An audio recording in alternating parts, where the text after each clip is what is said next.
Alright, I'm going to do a short video here on balancing and truing a BMW F800 GS rim and hub.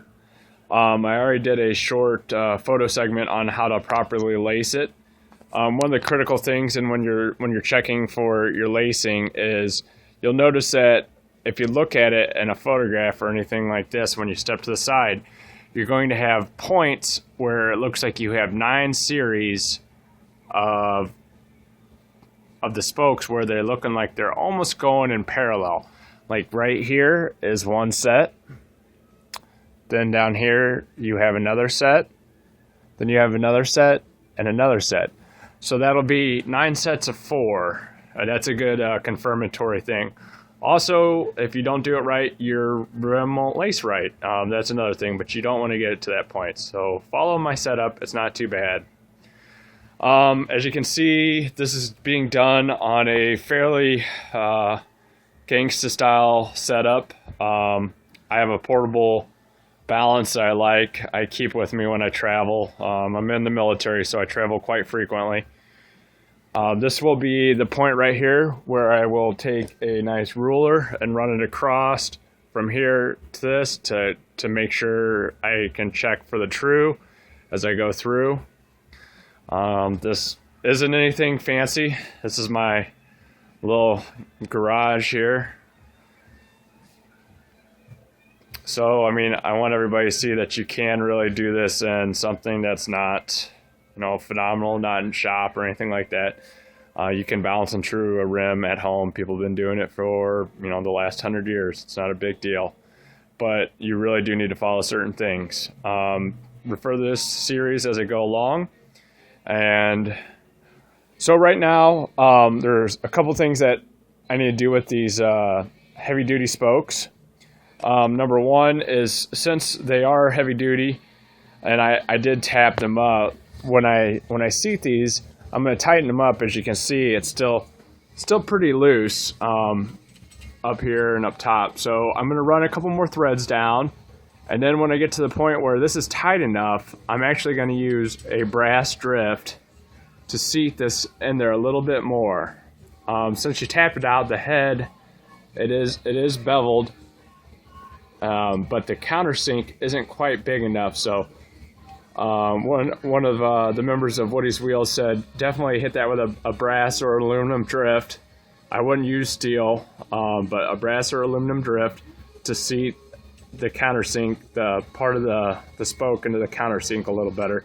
And he said that would help with helping it stay true longer.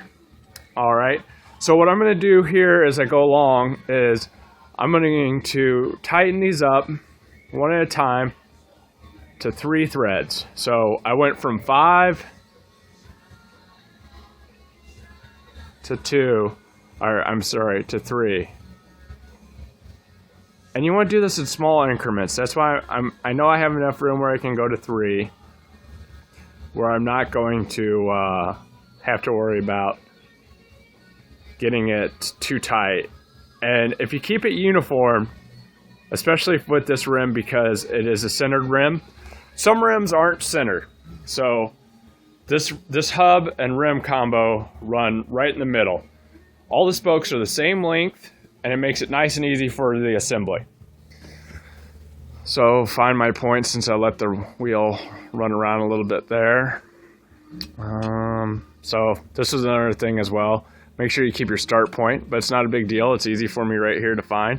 I just find my point where I have my 3 spokes and keep going. So I'm going to do this all the way around, going to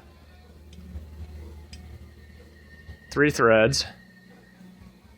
It's nice and hand tighten. All of them are greased up, and since it's vertical like this, I'm not putting undue stress on it, so these can all be hand tightened. It's not a big deal. So I'm just running them all to 3. Nothing spectacular, nothing super complicated. And you run them to 3 so it stays uniform. The hub and rim stay pretty much parallel, with the rim being in the center of the hub. And once I get this all the way done around, I'm going to check how tight it is. And if it's tight enough, which I don't think it's going to quite be, we'll we'll get to tapping in the spokes here into the hub with the drift, but I don't think it's going to be on 3.